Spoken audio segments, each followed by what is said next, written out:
तो शेष कर्म सद्भाव या निर्मोक्ष प्रसंग अयमपि आस्थान संभ्रम।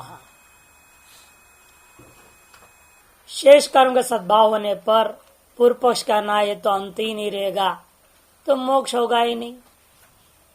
यह भी अस्थान में संभ्रांति हो रखा है पूर्व पक्षी को, कि पूर्व पक्ष यहाँ पर जो योग सूत्र में पढ़ा था अपना एक भविकत्व, एक होगा और इसमें सब कर्म क्षय हो जाएगा, मुक्त हो जाएगा। ये बात उनका ठीक नहीं है, क्योंकि सम्यक दर्शनाद अशेष कर्म क्षय श्रुते है। सम्यक दर्शन से समस्त कर्मों का क्षय का कथन हुआ है। क्षीयन्ते चास्य कर्माणि तस्मिन् दृष्टि परावरे ज्ञानाग्नि सर्व कर्माणि भस्मसात् कुरुते अर्जुन इत्यादि श्रुति स्मृति बहुत सारे हैं। तस्मात् स्थितम में तद्देव अनुशयवंतो अवरोहंती थी। इसलिए निष्कर्ष निकलता है कि अनुशय वाला जो होता है अवशिष्ट कर्मों को लेकर के ही जो है वो जीव यहाँ पर उतर के आता है, यह मानना चाहिए। तेच अवरोहंतो यथेतम अनेवम च अवरोहंती। इन वो जो अवरोहण करता हुआ जीव है वो भी यथाइतम जैसा यहाँ से गए थे जिस मार्ग से, अनेवम उसी मार्ग से वो नहीं आते हैं। यथेतम इति यथागतम इत्यर्थ। जिस तरह से गए थे जो रूट रहा है उसी रूट से लौटना नहीं होता। अनेवम इति तद विपर्यण इत्यर्थ। अनेवम का तात्पर्य क्या, उसको विपर्यण। धूमागाशो पित्रियाणे अध्वनि उपात्तयोर अवरोहे संकीर्तनात् यथेदम शब्दाच्च यथागतम इति प्रतीयते। जैसा गया शब्दावली को देखने से लगता वैसे ही आ रहा है, और वहां भी कुछ ऐसे सदृश वचन भी है। स्वर्ग से जब गिरा वो आकाश में गिरा, आकाश से वायु रूप हो गया, वायु से धूम रूप हो गया, लेकिन धूम से अभ्र बोल दिया। लेकिन धूम तक की बातें सुनने लगता है वहां भी धूम सब आ ही गया है, जैसे जैसे गया वैसे लौट रहा है। लेकिन धूम से यहाँ तो से क्या है, सीधा धूम हुआ था। मरने के बाद जैसे अग्नि में डाला गया धूम में हो गया, फिर धूम से रात्रि अभिमानी देवता, रात से जो है कृष्ण पक्षाभिमानी देवता, ऐसा करके गया था। वो पूरा वहां पर है नहीं। फिर धूम के बाद बताया बादल बनेगा, बादल से फिर बारिश होगा, बारिश से अन्न होगा, अन्न होकर पुरुष में जाएगा, इत्यादि वर्णन लंबी है। इससे ज्ञापन होता है कि जैसा मार्ग में गया उसी मार्ग से पूर्ण रूप में वो नहीं आ रहा। इसलिए कहते धूमाकाश हो यद्यपि पितृयाने अध्वनि उपात्य और जो गृहित था वही अवरोहे अपनी संकीर्तना था, अवरोह में उन्हीं का कथन हुआ है। इसलिए यथेतम शब्द के आधार पर यथागतम तथैव आगतम ऐसा भी अर्थ लिखा सकता था प्रतीयते, लेकिन रात्रि आदि असंकीर्तना, किंतु रात्रि आदि का संकीर्तन नहीं हो, कथन हुआ नहीं है। इसलिए अपराधी उपसंख्यान अच्छा, और अपराधी का और भी अतिरिक्त जो कथन हुआ है जो गमन के बारे में नहीं था, गमन मार्ग में नहीं था, उनका यहाँ कथन हो गया। इसलिए विपर्योपि प्रतीयते है, इसलिए विपरीत भी होता है, आने का मार्ग कुछ अलग ही होता है, यह बात प्रतीत हो रहा है।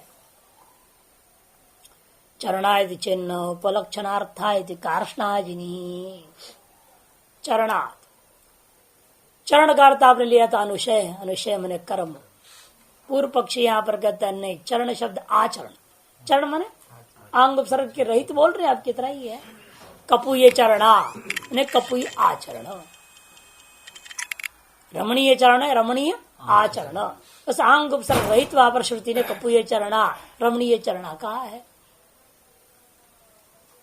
तो आचरण अलग चीज है, कर्म एक अलग चीज है, दोनों में बहुत अंतर है, ये पूर्व पक्ष कहेगा। सिद्धांत कहता है ऐसा नहीं, जैसा आचरण है वैसा ही तो कर्म होगा, संबद्ध वस्तु है। चरणादिति चेत, पूर्व पक्षी कहता है रमणीय चरण इत्यादि में आचरण को महत्व दिया, कर्म से कोई मतलब नहीं। इसलिए अनुशय शब्द का अर्थ आप जो कर्म समूह ले रहे हो वो ठीक नहीं। अनुशय शब्द का अर्थ होना चाहिए आचरण। यदि चेत न, तब सिद्धांत में वहां कार्ष्णाजिनी बोलेंगे, सिद्धांत मुख्य तो अंत में आएगा। कार्ष्णाजिनी का मत यह है, एक आचार्य विशेष है जिनका नाम था कार्ष्णाजिनी, उनके मत में कहते उपलक्षणार्थ, क्योंकि ये जो कथन है चरण श्रुति वह अनुशय का ही उपलक्षण है, उसी को उपलक्षित करता है। अथापि स्यात्। ठीक है, फिर भी दोष है कुछ, ऐसा पूर्व पक्षी का अपना आशंका। यहाँ श्रुति अनुशय सद्भाव प्रतिपादना उदाहरता तद यह रमणीय चरणा साकलो चरणात् योन्यापत्तिम दर्शयति नानुशयात्। जो श्रुति अनुशय के सद्भाव के प्रतिपादन करने के लिए आपने उदाहरण किया था, कौन सा? रमणीय चरण और कपूय चरण वाले शब्दों से युक्त जो श्रुति, उस श्रुति में तो चरण का कथन हुआ है। चरणों से मैंने आचरण से ही विभिन्न प्रकार की योनि की आपत्ति मैंने प्राप्ति, विभिन्न शरीरों की प्राप्ति का कारण आचरण है, अनुशय नहीं, कर्म नहीं। ये कहते नानुशयात् अन्य चरणम अन्योनुशय। आचरण अलग चीज है, कर्म करना अलग चीज है, दोनों भिन्न वस्तु है। कैसे भिन्न है? क्योंकि चरणम चारित्रम आचारः शीलम इति अनर्थांतरम, ये पर्यायवाची है। आचरण कहते हैं चरित्र को, व्यक्ति का आचार विचार को, उसके जो स्वभाव को, और कर्म वो है जो विधि के अनुसार आप कर रहे हैं, दोनों भिन्न वस्तु है। अनुशयस्त भुक्त फलात् कर्मणो अतिरिक्त कर्माभिप्रेतम। अनुशय तो उसे कहा आपने जो भुक्त जो था स्वर्ग में फल भोग कर लिया, उस जो अवशिष्ट बाकी रह गया है जो, उनको आपने अनुशय शब्द से कहा था। अतिरिक्तम कर्माभिप्रेतम श्रुति से कर्मचरण भेदन उपदिशति। इतना ही नहीं कि लोक दृष्टिया ही नहीं कि श्रुति भी आचरण और कर्म भेद को कथन कर रही है। कर्मचरण भेदन उपदिशति यथाकारी यथाचारी तथा भवती। देखो कारी चारी अलग अलग है ना, कर्म करना अलग, आचरण करना अलग है। श्रुति साफ साफ दो अलग शब्द प्रयोग कर दिया है आचरण और कर्म को अलग करने के लिए। इतना ही नहीं, और भी तैतृय उपनिषद में भी जैसे बृहदारण्यक कथा तैतृय में भी देखिए, गुरु कहते हैं जो मैं करता हूं ना उसको नहीं देखना। हमारे अपना शरीर का प्राण कर्म अलग है, उससे क्या हो रहा है क्या नहीं हो रहा है इसका तुम नकल मत करो। जो हम उपदेश दे रहे हैं क्या आचरण करना चाहिए तुमको, बस वो आचरण करना, हमारे कर्म का अनुकरण नहीं। जो शास्त्र उचित आचरण है उसका अनुकरण करो, ये कह रहे। यानी अनवद्यानि कर्माणि तानि सेवितव्यानि नो इतराणि यानी अस्माकं सुचरितानि तानि त्वया उपास्यानि। देखो दोनों अलग अलग लिया ना, कर्म और आचरण। जो अनवद्य कर्म है, जो शरीर जो शास्त्रानुकूल कर्म कर रहे हैं, बस उन्हीं का आप अनुसरण करना। शास्त्र विपरीत कोई आचरण इसमें कर्म दिखाई दे रहा है या आचरण दिखाई देता है तो उसका अनुकरण नहीं करना। शास्त्र अनुकूल कर्म जो हो रहे हैं इस शरीर के माध्यम से उन्हीं का अनुकरण करो, और शास्त्र अनुकूल जो आचरण हो रहे हैं उन्हीं का आपको नकल करनी चाहिए। यानी अनवद्यानि कर्माणि, वही है शास्त्र अविरुद्धानि इत्यर्थ। अनवद्यानि निर्दोष अर्थात शास्त्र अविरुद्ध कर्म, शास्त्र के अविरुद्ध कर्म जितना में हमसे हो रहा है तानि ये त्वया सेवितव्यानि नो इतराणि, वही तुम्हारे द्वारा सेवन करना चाहिए, अन्य को नहीं। यानी अस्माकं सुचरितानि, और देखो आचरण अलग कर दिया कर्म से, और जो हमारे द्वारा सुष्टु चरित है अर्थात शास्त्र अनुकूल जो ब्राह्मण क्षेत्र वैश्य आदि के लिए जो जैसा है, यहाँ तो ब्राह्मणी गुरु है क्योंकि शास्त्र अनुसार ब्राह्मणी गुरु होता है, क्षेत्र वैश्य गुरु होने का अधिकार ही नहीं है। तो ब्राह्मण कह रहा है कि जो मेरा आचरण है, और आचरण क्या होगा ब्राह्मण का? अध्ययन अध्यापन क्षमा धृति इत्यादि जो बताया गया है वो सारे 10 ये और वो 6 तो कर्म हो गया, 10 उसके शील बताए गए हैं। उनको भी बताया, उनको जो मैं आचरण कर रहा हूं तो उसका नकल करो। उससे अतिरिक्त कोई आचरण होता है जो शास्त्र विरुद्ध दिखाई देता हो उसको कभी ग्रहण नहीं करना। देखो यहाँ आचरण अलग कर दिया है, कर्म वो अलग कर दिया।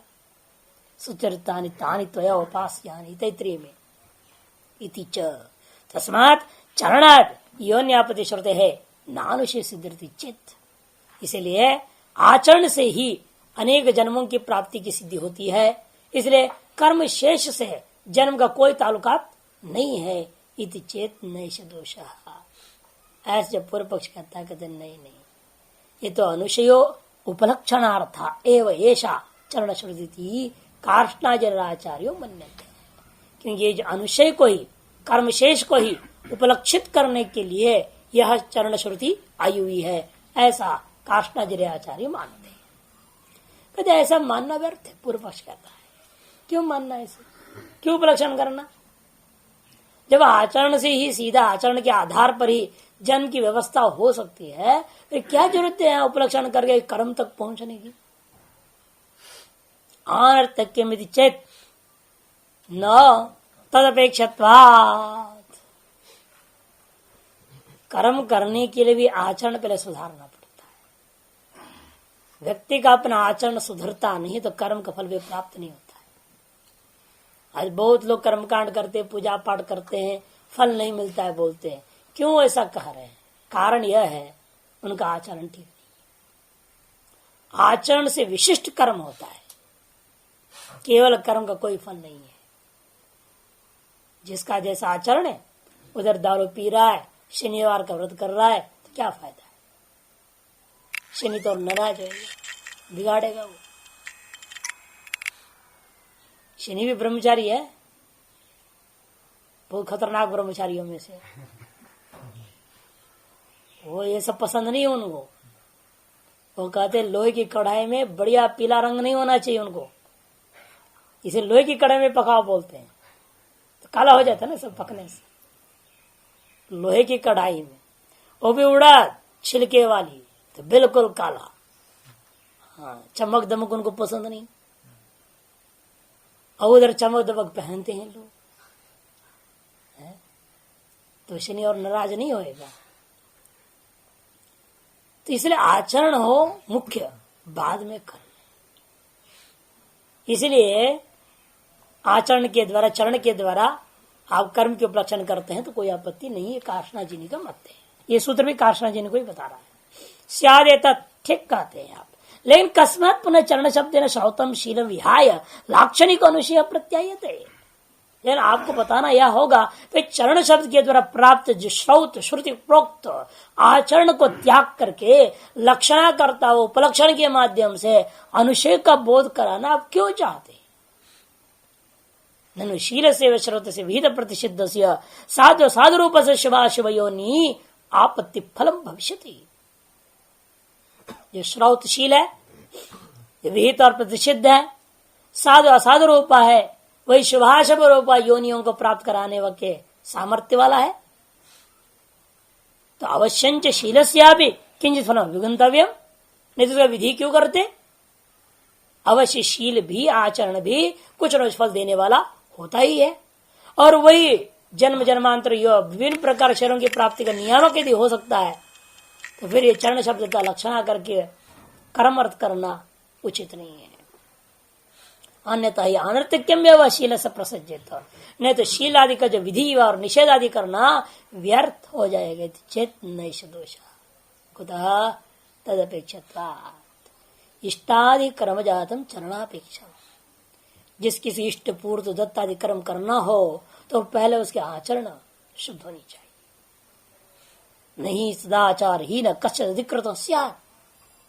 ये सदाचार से ही न, वो किसी भी कर्म का अधिकारी नहीं है।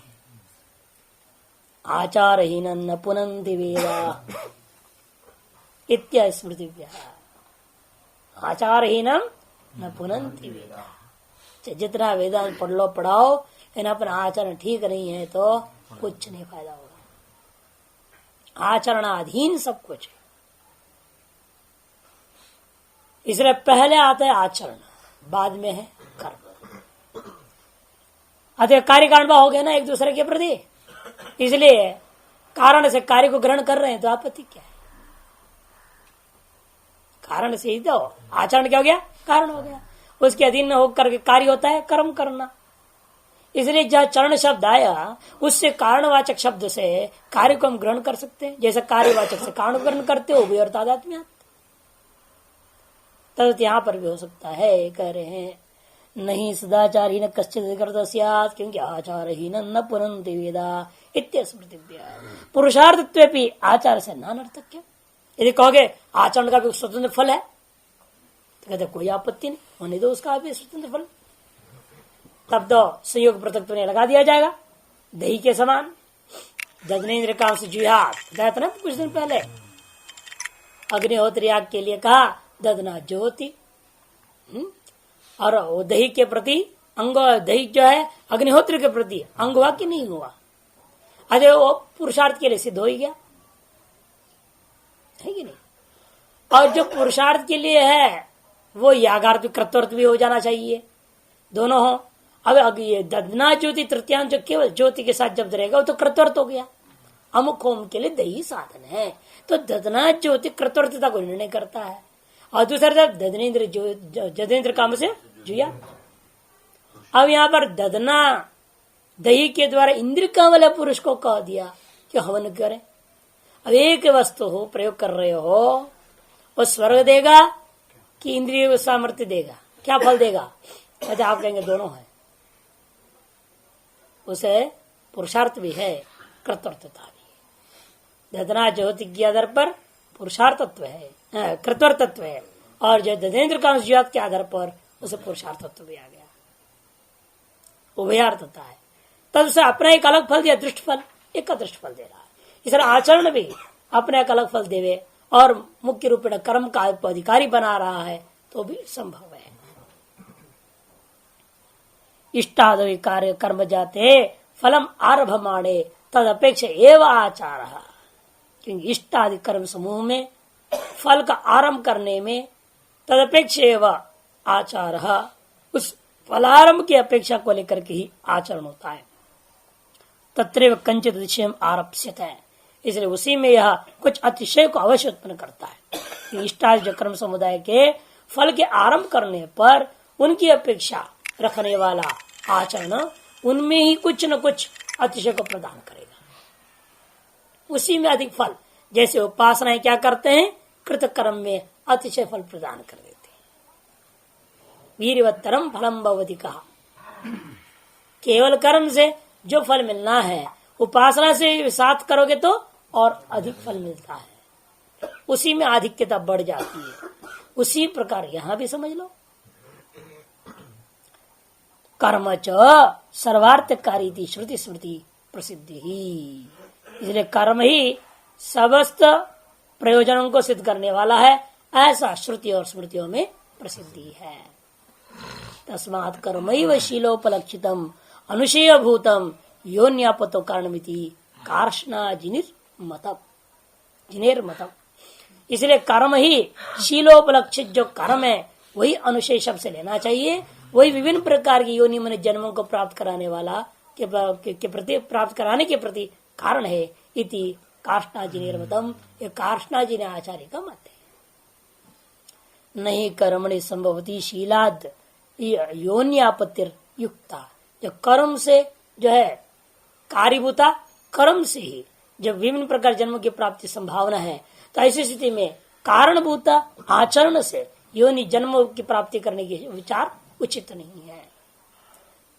नहीं पद्भ्याम पलायितुम पारयमाणो जानुभ्यम रहितुम अर्हति, जो पैरों से दौड़ के पार हो सकता है जो, वो अपने जानों पर से क्यों चलने की प्रयास करेगा? आवश्यकता नहीं। तद्वत यहां पर भी समझे। सुकृत दुष्कृत ये वही तो बादरी, ये मुख्य सिद्धांत है। अब सिद्धांति कहता है सुकृत दुष्कृत ये वही एव इति तु बादरी। तो यहाँ पूर्व पक्ष का व्यावर्तन करने के लिए चरण शब्द का अर्थ तो सुकृत दुष्कृत में सीधा लेनी चाहिए, पुण्य पाप कर्म का ही वाचक है। ऐसे बादरी आचार्य कहते हैं। बादरिस्तु आचार्य सुकृत दुष्कृत एवं चरण शब्द प्रत्यायते। बादरी जो आचार्य बादरायण व्यास जो सूत्र करता है, स्वयं अपना मत को साथ में ग्रसित करके कथन कर रहे हैं कि देखो सीधी सी बात है, चरण शब्द साक्षात कर्म का वाचक है। चरणम अनुष्ठानम कर्म इति अनर्थांतरम, चरण को अनुष्ठान को कर्म को सब पर्यायवाची। तथा अविशेषेण कर्म मात्रे चरति ही प्रयुज्यमानो दृश्यते है। ये सामान्य रूपेण कर्म मात्र में चर धातु का प्रयोग करता हुआ अनेकों शास्त्रों में देखने को मिलता है। यो ही इष्टादि लक्षण पुण्यं कर्म करोति तम लौकिक आचक्षते। और इष्टादि कर्म कांड को करने वाले को देख करके दुनिया में लोग क्या बोलते हैं, धर्मम चरति येष महात्मा, अरे तो महान आत्मा है भाई, बड़ा धर्म का आचरण कर रहा है, ऐसे बोलते हैं। आचारोपी च धर्म विशेष एवं, और आचरण क्या है फिर अलग, कहते वो भी धर्म विशेष। भेद उपदेश तो कर्मचरण और ब्राह्मण परिव्राज न्याय नाभ्युपद्यते। भेदोपदेश जो किया वो आचरण और कर्म का जो श्रुति आपने बताई है बृहदारण्यक और तैत्तिरीय का, वो वास्तव ब्राह्मण परिव्राजक न्याय से घट जाएगा। ब्राह्मण वो बुज्यंताम परिव्राजका भी कह दिया। देखिए परिव्राजक क्या है, वो ब्राह्मण ही है, अलग नहीं है, वो भी ब्राह्मण है, लेकिन साथ में कह दिया, विशेष कथन कर दिया। उसका तात्पर्य यह नहीं है कि अब्राह्मण है, उसका तात्पर्य नहीं है ये परिव्राजक है अब्राह्मण परिव्राजक। आजकल तो मिल जाते हैं अब्राह्मण परिव्राजक, तो लेकिन पहले जब था ही नहीं इसलिए न्याय बन गया ब्राह्मण परिव्राजक। पहले तो ब्राह्मण ही सन्यासी होते थे, दूसरा सन्यास लेता ही नहीं था। दूसरा हाँ आता जंगल चले जाते थे, वही उनके सन्यास, और कोई सन्यास दीक्षा लाल वाल पहनते नहीं थे, सफेद में ही रहते थे और जंगल चले जाते थे, वही उनकी सन्यास थे। वास्तविक सन्यास विधि केवल ब्राह्मणों की, इसलिए ब्राह्मण परिव्राजक न्याय बना है। तस्माद रमणीय चरणा प्रशस्त कर्माण इत्यर्थः, और कपूय चरणा का अर्थ निंदित कर्माण इति निर्णय। इसलिए रमणीय चरणा शब्द का अर्थ श्रेष्ठ कर्मों को करने वाला, और कपूय चरणा का अर्थ हो गया निंदित कर्मों को करने वाला। अतएव चरण शब्द का अर्थ अंत में निचोड़ी हुआ कर्म। इस प्रकार से गति और आगति का वर्णन स्वर्ग की ओर जाकर किया। प्रासंगिक कहता है ठीक है, जो पुण्य कर्म इष्टादि कर्म करने वाला है वो ऊपर के लोग स्वर्ग आदि जाकर चंद्रलोक आदि जाकर के आएगा, तो पाप करने वाला है वो उसको भी तो कम से कम दर्शन तो होता होगा। यहाँ से जब निकलेगा पहले चंद्रलोक का दर्शन होता होगा उसको, फिर वहां से उसको डाइवर्ट करके नरक में भेज देते होंगे। पूर्व पक्षी कहता है, क्योंकि ऐसी भी श्रुतियां हैं जो कल सब एक मरने के बाद सब एक रास्ते से जाते हैं, ऐसे बोलने वाली श्रुतियां हैं। फिर एक जंक्शन मिलेगा कोई, वहां सबका रूट अलग हो जाता होगा, वही चंद्रलोक की जंक्शन है, ऐसे पूर्व पक्ष कहेगा। अतः सभी चंद्रलोक को प्राप्त करेंगे, फिर वहां से कोई स्वर्ग कोई नरक जाएगा। अगर चंद्रलोक प्राप्ति दोनों के लिए बराबर, इष्टादि कर्मकर्ता के लिए भी और अनिष्टादि कर्मकर्ताओं के लिए भी समान रूपेण होना चाहिए, यह पूर्व पक्ष है। सिद्धांत कहता है उसके पास कर्म उस समय अभिव्यक्त ही नहीं हो सकता जो कि परस्पर विरुद्ध फलों को प्राप्त कराने वाले कर्म होते हैं। आते उसका चंद्रलोक का दर्शन भी नहीं होगा, प्राप्ति तो दूर की बात है, ये सिद्धांति कहेगा। अतः प्रसंग संगत्या कपूय चरणा वालों को चंद्रलोक प्राप्ति है या नहीं, इस पर विचार करने वाला अधिकरण आरंभ होता है अनिष्टाधिकारी अधिकरणम। इष्टाधिकारी का विचार हो गया, अनिष्टाधिकारी का अधिकरण है। अनिष्टादि कर्मों को करने वाला वो अनिष्टाधिकारी कहते हैं। तत्संबंधी विचार को प्रकट करने वाला अधिकरण होने से अधिकरण का नाम अनिष्टाधिकारी अधिकरणम। इस अधिकरण का अधिकरण सार देखिए क्या कह रहे हैं। अच्छा, अनिष्टाधिकारी अधिकरण में चंद्रम याति न वा पापी ते सर्वैति वाक्यतः पंचमाहुति लाभार्थम भोगा भावेपि यात्यसौ भोगार्थमेव गमनम आहुतिर्व्यभिचारिणी सर्वश्रुति सुकृतिनाम याम ये पापी गति श्रुता। कहते कि देखो पापी वह भी चंद्रलोक जाएगा या नहीं जाएगा। कहते थे सर्वे, ऐसा है श्रुति इति वाक्यता एक हेतु, दूसरा हेतु पूर्व पक्ष दे रहा है पांचवी आहुति में सब वापस आना है ना, तो इसीलिए आते वक्त तो कम समय तो चंद्रलोक होते हुए आएगा, चाहे कहीं भी आने के लिए पांचवी आहुति संख्या में आना है ना उसको, इसलिए स्वर्ग तो जाना पड़ जाएगा। जाकर फिर पांचवी आहुति में जीव बनना है, उसको वापस या जन्म लेना है। अतएव भी आपको मानना ही चाहिए उसको चंद्रलोक प्राप्त होगा, चाहे जाते हुए प्राप्त हो चाहे आते हुए प्राप्त हो, इन प्राप्त जरूर होता है। सिद्धांत कहते भोगा भावे भी आते सब, भले वहां के भोग के लायक कर्म नहीं है उसको, फिर भी वो जाएगा जरूर इन दो हेतुओं से।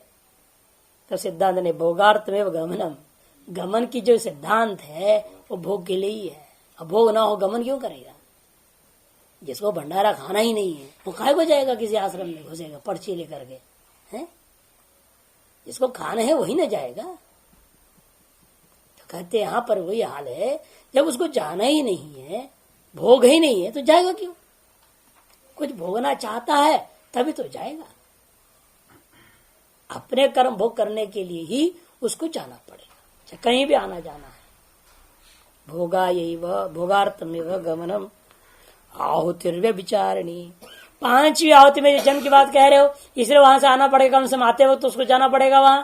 कहते कोई जरूर नहीं है, ये सभी के लिए नहीं है पांचवी आहुति में जन्म होना, सभी का कहानी नहीं है। जो स्वर्ग जाते उनके लिए कहा गया आते हो तो पांचवी आहुति में पुरुष वचन को प्राप्त। सबसे पहला प्रश्न यही था ना, वो लोग क्यों नहीं भरता?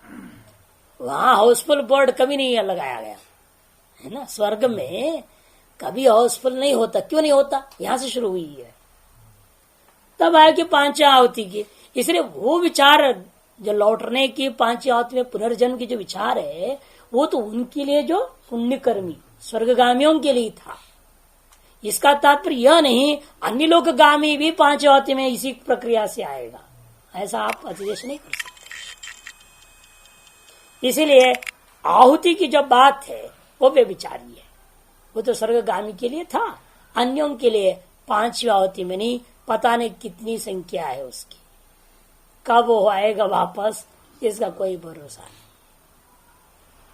पांचवी आहुति में ही आएगा भरोसा नहीं, कई आहुति पार करके आएगा। एक बार नरक में प्रवेश कर गया, फिर दोबारा मनुष्य शरीर प्राप्त करके यहाँ पहुंचने के लिए कई और भटकने पड़ देंगे, कई अग्नियों में पार होना पड़ता है। वर्णन आया है पुराणों में कि एक बार जाता है तो उसको फिर कैसे कैसे आना पड़ता है, कितने पशु बननी पड़ती है दोबारा। दोबारा कुत्ता बनना पड़ेगा, किसी पहरेदारी करनी पड़ेगी, गाय बनना पड़ेगा, दूध पिलानी पड़ेगी अपनी, सब करोगे तब वो पुण्य की वजह से निस्वार्थ होता है ना। वहां देखो सेवा, कुत्ता निस्वार्थ कर रहा है, आपने प्यार दिया बस इतने, रोटी टुकड़ा फेंक दी, इतनी वफादारी, अपने प्राण को भी न्यौछावर कर देता है, इतनी ईमानदारी किसी में नहीं है ना। हाँ बस वो हुए बिना फिर नरक से यहाँ नहीं आ पाओगे। नरक में जाएंगे तो पहले ये सब बनने पड़ेंगे, वफादार घोड़ा, वफादार कुत्ता, वफादार गाय वगैरह बनने पड़ेंगे, तब वो सेवा करके मालिकों की पुण्य की वजह से दोबारा मनुष्य की प्राप्ति होती है। इसे पांचवी आहुति में उसको प्राप्त नहीं होता है। आहुति इसलिए विचारणी सर्वश्रुति सुकृत नाम याम ये पापी गति श्रुता, और सभी श्रुतियों में सुकृत नाम याम्य पापी गति ही श्रुता। सुकृतियों का सकल श्रुतियों में पंचमावती जन्म बताया, और पापियों की गति को वर्णन करते हुए याम्य श्रुता, याम्य मन यमलोक में जाना उसके लिए सीधा तय है, यहाँ सीधा वो यमलोक चला जाएगा। उसको जो है कोई रूट नहीं बीच वाला, धूम्र मार्ग है उस बेचारे को, न तो उत्तरायण मार्ग अर्ची मार्ग है, उसको सीधे यमराज जी के हाथ चला जाएगा। फिर वो सीधा वहां से दंड, जहां दंड देनी है वहां भेज देगा रौरवादियों में, ये कहा है। तो सूत्रकार अनिष्टाधिकारिणाम अपि च श्रुतम, अनिष्टाधिकारिणाम अपि, अनिष्टादि जो कार्य हैं उनको भी अवश्य ही क्या होगा, कदे चंद्रलोक आदि प्राप्ति माननी चाहिए। क्यों? ये वही के च अस्मात् लोकात् प्रयन्ति, जो कोई भी इस लोक से निकलता है वह सब चंद्रलोक को प्राप्त होते हैं, ऐसे लिखा है। इष्टादि कारण चंद्रमसं गच्छन्ति इत्युक्तम्। पूर्व पक्षी कह रहा है देखो इष्टाधिकारी चंद्रलोक को प्राप्त होता है, यह बात अपने पूर्वाधिकरण में सिद्ध किया है। ये तो इतरे अनिष्टाधिकारी न, और जो इष्ट पूर्वदत्त कर्मों को नहीं करते हैं उनको अनिष्टाधिकारी कहते हैं। जो इष्ट पूर्वदत्तादि कर्मों को नहीं करते हैं वो अनिष्टाधिकारी कहे जाते हैं। उनको भी चंद्रमसम गच्छन्ति, वे लोग भी निश्चित रूप चंद्रलोक को प्राप्त होते हैं। उत न गच्छन्ति चिंत्यते, अथवा क्या वे नहीं प्राप्त करते चंद्रलोक को, यह विचार आरंभ होता है इस अधिकरण में। तत्र तावदाव हो इष्टाधिकारण एव चंद्रमसम गच्छन्ति तत् न। तब पूर्व पक्षी कहता है ये जो आपने पूर्वाधिकरण प्रतिज्ञा कर लिया इष्टकादि कर्म करने वाला ही चंद्रलोक को प्राप्त करता है, यह बात उचित नहीं है। कस्मात, क्यों? ये तो अनिष्टाधिकारिणाम अपि चंद्रमंडल गंतव्येन श्रुतम, अनिष्टादि जो कार्य होते हैं वे भी चंद्रमंडल को अवश्य जाते हैं, ऐसा सुनने को मिला है श्रुति में। कौन सी श्रुति? तथा अविशेषेण कौशितकिनः समामनन्ते, अविशेष रूपेण कौशित की श्रुति में पाठ है। ये वै केच अस्मा लोकात् प्रयुंदे चंद्रमसमेवते सर्वे गच्छन्ते इति। जो कोई भी इस लोक से मर के निकलता है वह निश्चित रूपेण चंद्रलोक को प्राप्त करता है। यहाँ देखो एकेच सर्वे है ना, देहारंभोपि च पुनर्जायमाना नाम, इतना ही एक और हेतु। देहारंभ जो पुनर्जन्म के लिए, पुनर्जायमाना नाम देहारंभोपि, जो पुनर्जन्म को प्राप्त करता हुआ जीवों का शरीर आरंभ के लिए भी क्या आपने निर्णय लिया? एवं नान्तरेण चंद्र प्राप्ति अवकल्पते, वह चंद्रलोक की प्राप्ति के बिना संभव ही नहीं है। क्योंकि पंचम आहुत इति आहुति संख्या नियमात, पांचवी आहुति में जाकर दोबारा जन्म को प्राप्त करता है, ऐसे आहुति की संख्या भी नियमित कर दिया गया। तस्मा सर्वैव चंद्रमसम आसीदी हो, इसलिए सभी के सभी लोग पापी हो चाहे पुण्यात्मा हो सभी चंद्रलोक को अवश्य प्राप्त करते हैं। इष्टाधिकारिणाम इतरेशांच समान गतित्व न युक्तम, इष्टाधिकारियों का इतरों के साथ में समान गतित्व निश्चित नहीं है। ऐसे भी सिद्धांत शिकाया है, अरे पापी पुण्यात्मा सब एक ही जगह पहुंच जाएंगे, ऐसे कैसे होगा? यदि चेतना पूर्व पक्ष ऐसे मत कहो। इतरेशाम चंद्रमंडल भोगा बाबा, तो इतना अंतर है ना, हम अंतर कर रहे हैं। एक जा रहा है भोग के लिए, दूसरा भोग के लिए नहीं जा रहा है, ऐसे ही जा रहा है, जाके वहां से और आगे बढ़ जाएगा। दोनों जाएंगे जरूर, लेकिन एक भोग पाने के लिए जा रहा है और दूसरा भोग पाने के लिए नहीं जा रहा है, इतना ही फर्क है। जैसे बहुत लोग जाते बुद्धराज जा रहे, क्यों जा रहे? सभी एक ही उद्देश्य से जा रहे क्या? नहीं, सबका अपना अलग उद्देश्य है। उसी प्रकार दो प्रकार के जो आदमी हैं, पुण्यात्मा और पापात्मा, उनमें से एक जा रहा है भोग पाने के लिए, दूसरा वैसे दर्शन करते हुए चला जाएगा। जैसे कई होते हैं वहां जाते क्यों? हमको बेटा चाहिए, वो चाहिए, ये चाहिए, करने के लिए जा रहे हैं। और दूसरा ऐसे गया दर्शन करके चले आया। सुना वो जा रहे हैं, चलो भाई मैं भी चलता हूँ। क्यों चलते हो भाई? हम तो वहां कुछ मांगने जा रहे हैं, हम तो ऐसे दर्शन करने जाए। ऐसे होता है लोग व्यवहार में। दो चार चल पड़े, पैदल यात्रा तो कहते मैं भी कई और जुड़ जाते हैं, भले रास्ते फेल हो जाए लौट जाना पड़े बस से। जाते तो है ना, उनका कोई उद्देश्य नहीं, कोई मतलब नहीं, यूं ही जा रहे हैं। उसी पर यहां भी हो सकता है ना, दोनों जा रहे हैं, एक भोग के लिए और एक भोग के नहीं, भोग नहीं चाहिए उसको, यूं ही चले जा रहा है। ऐसे पूर्व पक्ष अपनी व्यवस्था देता है। तब सिद्धांत कहते नहीं, संयमनेत्व अनुभूयेत, संयमनेत्व अनुभूयेतरेशाम आरोह अवरोह तद्गति दर्शना। तू पूर्व पक्ष वर्तन करने के लिए है। संयमने मने यमालय में, यमलोक, संयमनपुरी कहते हैं, यमराज्य की नगरी को यमलोक को कहते हैं संयमनपुरी। संयमने मने यमालय में अनुभूय, अपने पापों को भुगत करके, अनुभव करके वो सीधे इस लोक में लौटता है, ऐसे लिखा है। उसका आरोह और अवरोह जैसे कहते ना मुल्ला का दौड़ कहां तक, मस्जिद तक, बस अपना घर से मस्जिद या मस्जिद से घर, सीधे सीधे, इधर उधर नहीं।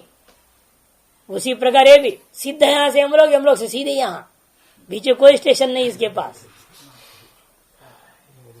हाँ डायरेक्ट है जाना, डायरेक्ट आना है इसका। किनका है ये बात? इतरेशा मैंने इष्ट कार्य, अनिष्टाधिकारी नाम और होते हैं। ऐसे कहां आपको पता चला? तद गति दर्शनात्, ऐसे ही कठोर परिषद में साफ साफ लिखा हुआ है। तू शब्द पक्ष व्यावर्ते थे, तू शब्द पूर्व पक्ष के व्यावर्तन करने के लिए।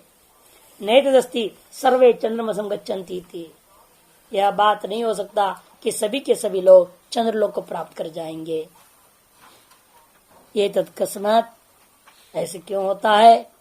जैसे जितना परीक्षा देंगे सब पास हो जाएंगे। ये कोई संप्रदाय यूनिवर्सिटी थोड़े है वहां तो हो भी जाते हैं, सबको पास कर दिया जाता है। फेल भी करते हैं कभी कभी, आजकल तो बहुत फेल कर दिए, अब की बार बहुतों को फेल कर दिया, रिकॉर्ड ब्रेक कर दिया। नहीं लेकिन इसलिए भी किया होगा ना, विद्यालय वाले लोग पैसा नहीं पहुंचाते होंगे। जो विद्यालय वाले पहुंचाते नहीं, उस विद्यालय वाले के सब बच्चों को फेल कर दो ताकि वो पहुंच जाएंगे, गड्डी पहुंच जाएंगे, नोट। ऐसे भ्रष्टाचार है। लेकिन यहाँ यमराज जी के दरबार में कोई भ्रष्टाचार नहीं है। यहाँ गड्डी ले जाओ, जब बड्डी ले जाओ, कोई नहीं सुनता है, कर्मफल भोग करना पड़ेगा। सर्वे चंद्र गच्छन्ति नहीं तदस्ति, क्यों? एतस्मात् यतो भोगायैव चंद्रारोहणम न निष्प्रयोजनम, भोग के लिए ही चंद्रलोक में आरोहण होता है, निष्प्रयोजन आरोहण नहीं होता लोक व्यवहार के समान। ना भी प्रत्यवरायैव, और प्रत्यवरोहण करने के लिए उसको चंद्रलोक होते हुए पांचवी आहुति में आने की अपेक्षा नहीं है। यथा कश्चित् वृक्षम आरोहति पुष्प फलोपादानायैव न निष्प्रयोजनम ना भी पतनायैव कोई पेड़ चढ़ा, क्यों? वो तो फल पुष्प कोई न कोई चीज पाने के लिए जाता है। ये नहीं कि बिना कोई प्रयोजन का चढ़ गया, बंदर फालतू कुत्ता है क्या? उसके कूदने का पीछे भी उसका पेट हजम करना है। वही नहीं कूदेगा तो हजम नहीं होगा, बीमार हो जाएगा। उसका कूदने में भी प्रयोजन है, तो आदमी जब चढ़ेगा उतरेगा तो कोई प्रयोजन देकर के चढ़ेगा, निष्प्रयोजन कोई चढ़ेगा नहीं। और चढ़ के कूद के हाथ पर तोड़ लेने के लिए कोई चढ़ता है क्या? वो भी नहीं। इसलिए ना कूदने के हाथ पर तोड़ने के लिए नहीं चढ़ रहा, और कोई प्रयोजन के बिना इसलिए कभी कोई चीज सरकारी करता नहीं। इसलिए यहाँ भी मानना चाहिए भोगश्च अनिष्टाधिकारी नाम चंद्रमसी नास्तित्युक्तम, और तुम पूर्व पक्ष स्वयं कह रहे हो हाँ कोई भोग उसको नहीं, यूं दर्शन करते हुए चला जाएगा, कहते इसके लिए वहां जाना नहीं है उसका। तस्माद इष्टाधिकरण एवं चंद्रमसम आरोहन्ति नेतरे, ये तो संयमनम यमालयम अवगाह्य, और वे अनिष्टाधिकारी कहाँ जाएंगे? संयमनपुरी जाएंगे। और यमालय में विभिन्न प्रकार यात्राओं को अवगाह्य अनुभूय स्व दुष्कृतानुरूपा यामीर यातना अनुभूय, अपने दुष्कृत के अनुरूप यमराज जी के चेड़ों की तरफ दिए हुए विभिन्न प्रकार की यातनाओं का भोग करके पुनरेव इमम लोकम प्रत्यवरोहन्ति, पुनः वो इस लोक को सीधे ही लौटाते। जितने हम दूत होते हैं ना, तो उनका प्रमोशन होता है, मोक्ष के लायक थोड़ा अवकाश देने के लिए भगवान यहाँ भेजते पृथ्वी पे, सब पुलिस ऑफिसर हो जाते हैं यात्रा देने के लिए। वही आदत पड़ी हुई यात्रा देने की, देने लग गया। वो अकल नहीं है, तुमको यहाँ भेजा गया उसी काम के लिए नहीं है, सुधरो। लेकिन अब बस आदत पड़ी हुई है, वहां आदत पड़ी तो यहाँ वो संस्कार है ना, वही काम करते हैं। यहाँ भी लाठी लिए घूमते हैं, पीटते हैं, लूटते हैं, दुनिया को तंग करते हैं। यात्रा देना उनका स्वभाव है, वो सब इसलिए वैसा हो जाते हैं। ते तो संयमनम इसलिए प्रत्यवरोहन्ते एवं भूतौ तेषाम आरोह अवरोह भवतः, इस प्रकार से उन लोगों का, किन लोगों का? अनिष्टाधिकारियों का आरोह और अवरोह इसी प्रकार से सीधे ही होता है। यहाँ पे कैसे जाना? कुतः तद गति दर्शनात् एवं भूतौ तेषाम आरोह अवरोह द्विवचन है ना, आरोह अवरोह द्विवचन है, उसी का है यहाँ पर। इस प्रकार अनिष्टाधिकारियों का आरोर अवरोह इस प्रकार का होता है। एवं भूतो भवतः कुतः तदगति दर्शनात्, ऐसे उनकी गति दिखाया गया है। तथा ही यमवचन स्वरूपा श्रुति, स्वयं यम का वचन है, स्वयं यमराज जी बोल रहे हैं कठोपनिषद में नचिकेता को सुनाते हुए, प्रयताम अनिष्टारिकारिणाम यमवश्यताम दर्शयति। कहते कि देखो कि कहते क्या, न सांप्राय वही न सांप्राय प्रतिभादिवालम प्रमाद्यंतम वित्त मोहेन मूढ़म अयं लोको नास्ति परइति मानी पुनः पुनर्वशमापद्यते में। वित्त मोह से, वित्त मोहेन प्रमाद्यंतम प्रमाद करते हुए उन सभी अज्ञानियों को मूढ़ों को मूढ़म न सांपराय प्रतिवादी कर दिया। उन मूढ़ों को क्या होता है, कहते सांप्राय व स्वर्ग दिखाई भी नहीं देता, परलोक का साधन नहीं सूझता है, उनके दिमाग में ही नहीं आती है हम ऐसे कोई अच्छा काम करें जिससे हमारा ऊर्ध लोकों की गति प्राप्त हो। हमेशा उल्टा सोचते, उल्टा ये काम करना सोचते रहते मूढ़ लोग।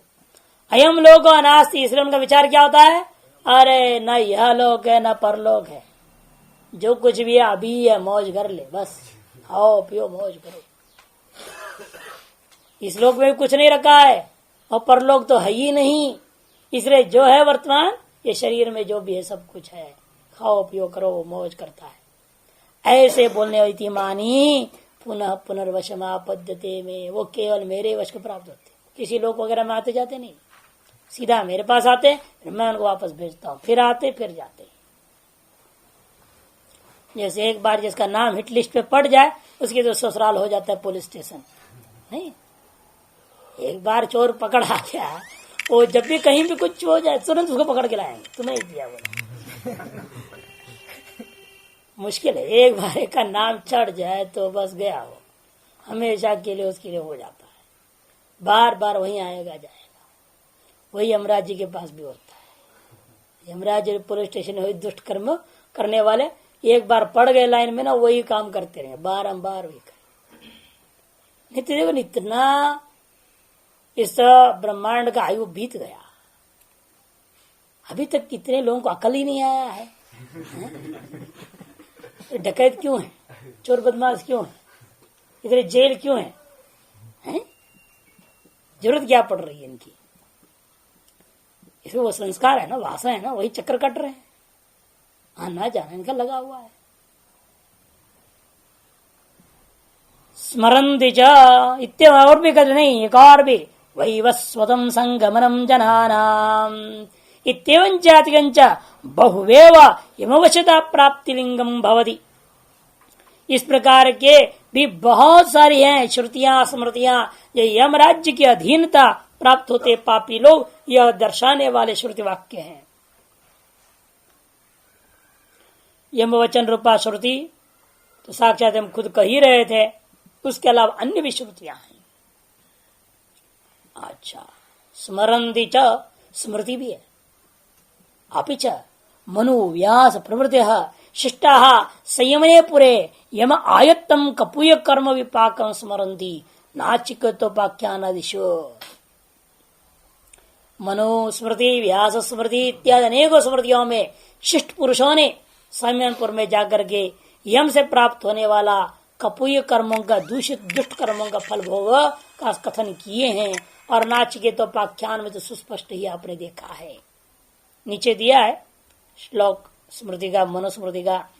कूट साक्षी तथा सम्यक पक्षपातेन यो वदेत यश्चान्यद अनृतम वक्ति सनरो याति रौरवम भ्रूणः पुरहर्ता च घोघ्नश्च मुनिसत्तमाः यान्ति ते नरके घोरे यश्चुच्छ्वास निरोधकः। कूट साक्षी, झूठी साक्षी देने वाला आदमी, झूठा साक्षी जो देता है वो रौरव में चला जाएगा। जैसे केतकी ने किया ना, केतकी फूल ने झूठी साक्षी दे दी, ये सब रौरव नरक के अधिकारी हो जाते हैं। असम्यक तथा असम्यक पक्षपात है ना, और बोल तो रहा है लेकिन सम्यक नहीं बोल रहा है। तो बोला ही नहीं, चुप रहे, नहीं बोला उसने। हाँ बोला, ब्रह्मा जी ने कहा तुमने देखा है ना, हमारे तक गए थे। हाँ जी, बस यही बहुत बड़ा दोष है, देखा नहीं था तो हाँ जी क्यों बोला। इसलिए हज यात्रा में जाना पड़ा, हाजी बना पड़ेगा उसको। हाजी करोगे तो यही होएगा, है ना। हाजी में क्या है, अनुस्वारी तो है। अब निकाल दो तो क्या हो गया, हाजी हो जाएगा वो। तो वही खतरनाक काम है। कूट साक्षी तथा असम्यक पक्षपात है ना, बोल तो रहा है सच लेकिन वही पूरा पूरा नहीं बोलता, आधा सच बोल के गुप्त हो जाता है, पक्षपात पूर्वक, वो भी नरक में जाता है। यश्चन्य दंडतम भक्ति, और जो सीधे ही झूठ बोले उसे तो कहना ही क्या, वह नर निश्चित में रौरव नामक नरक में पहुंच जाएगा। अच्छा, भ्रूण पुरहर्ता च, और जो एबॉर्शन करते ना,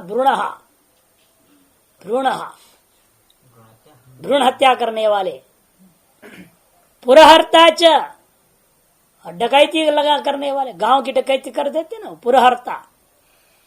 गोघ्नश्च, गौ के हत्यारा, भो मुनिसतमा यांति ते नरके गौरे, हर एक जोड़ दिया अंत है। यह उच्छ्वास निरोधक, गला घोटने वाला।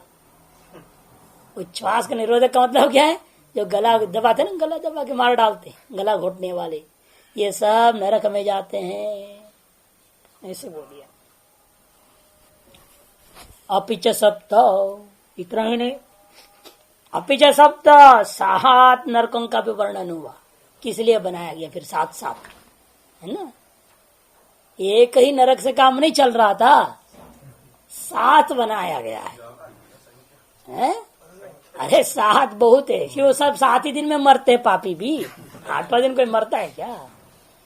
अपिच सप्त नरका हरवरो प्रमुखा दुष्कृत फलोपभोगा भूमित्वेन स्मर्यन्ते पौराणिक ही, पौराणिकों के द्वारा 7 नरक प्रमुख दुष्कृत फलोपभोग के लिए सप्त भूमित्व स्वीकार करते हैं।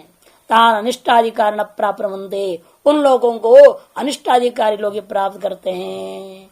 रौरव महारौरव वन्नी वैतरणी कुंभी तामिश्रा और अंध तामिश्रा नाम के 7 रौरव होते हैं, 7 नरक होते हैं जहां पर लोग पहुंचते हैं। कुतस्ते चंद्रम प्राप्त अभिप्राय, कहने का अरे बताओ कैसे पापी लोग कहां से मैं प्राप्त कर लेंगे, चंद्रलोक को प्राप्त करना तो दूर की बात, इन बेचारों को तो चंद्रलोक का दर्शन तक नहीं होता। ननु वृद्धम इदम यमायत्ता यातना पाप कर्माणो अनुभवन्ति यावत तेषु रौरवादिषु अन्य चित्रगुप्तादियो नानादिष्टातारः स्मर्यन्ते। फिर ये आपने कैसे पहले बोला, सब यमराज जी के द्वारा यामी यात्रा कोई प्राप्त करते हैं, अलग अलग लोग हैं, इन लोगों के अलग अलग स्वामी हैं। संयमनपुरी का भले स्वामी यमराज जी हो, इन लोगों में तो उनका कोई अधिकार नहीं। फिर ये आपने क्यों कहा पापियों को यमराज यात्रा दिलाते हैं या देते हैं, ये कहना ठीक, यामी यात्रा विशेषण शब्द था, ये उचित नहीं है। पूर्व पक्ष कहता है कथम विरुद्धम इदम, ये विरुद्ध बात आप कैसे कह रहे हो। यम आयत्ता यात्रा पाप कर्माण, पापियों को यम के द्वारा ही यात्राएं प्रदान की जाते हैं, उन्हीं को भी अनुभव करते ही थी। क्योंकि उन रौरव आदि 7 लोकों में चित्रगुप्त आदि अलग अलग लोग उसके अधिष्ठाता हैं, यमराज जी का अधिष्ठातृत्व नहीं है। इति नैत्याह तत्रापि च तद व्यापाराद्य विरोध। अरे वहां भी जो जाना होता है पहले इनसे अनुमति लेके जाते हैं लोग, यही भेजते हैं उन जगहों में, यमराज जी उन सभी लोकों में भेजते हैं, और जितने वहां पर हैं वो सब इनके ही है। जैसे एक मंडलेश्वर होता है वैसे कई शाखा आश्रम होते हैं, नहीं होते क्या, और प्रत्येक शाखा का अलग अलग कोठारी होता है, नहीं होते। अब मंडलेश्वर क्या करता है, जाओ पत्र लिखे तो वो कोठारी से मिलो, वो तुमको कमरा उमरा देगा, जाते हो वहां कमरा मिल जाता है। उसे यमराज जी भेज देते हैं अमुक लोग की हमारे कोठारी चित्रगुप्त उसके पास जाओ, वहां भेज देते चित्रगुप्त के पास। तो चित्रगुप्त के पास भेज दिया तो वो अपना आए, अच्छा यमराज जी ने भेजा है, आइए आइए, बहुत बढ़िया काम है, बैठिए। हम भी खाली थे ना, तो मिल गया एक पीठ पाड़ने को, खुश हो जाता होगा वो भी नहीं। पुलिस स्टेशन में तो यही हाल होता, बैठे रहते बेचारे, मच्छर मारते रहते, कोई आ जाए तो बड़ा खुश होते, आज मिल गया लाठी चलाने को। कहीं कोई हड़ताल ना होवे तो उनको आनंद नहीं आता है, बैठे बैठे क्या करें, हाँ खुद पीट लेते हैं बस। खुद आपस में थोड़ी पीट लेते हैं। तेषु भी सप्तसु नरकेश तस्यैव मन यमस्यैव अधिष्ठातृत्व व्यापार अभ्युगमात् अविरोधः। कि उन सातों नरकों में भी उसी यमराज का अधिष्ठातृत्व और तत्पर व्यापार ही सर्वत्र स्वीकार करने से कोई विरोध नहीं है। यम प्रयुक्ता यह वही चित्रगुप्ता आदि अधिष्ठाता स्मृयन्ते, यम से प्रेरित होकर के चित्रगुप्ता आदि अपने कार्य करते अधिष्ठाता होते हैं, ऐसा स्मृतियां कहती हैं।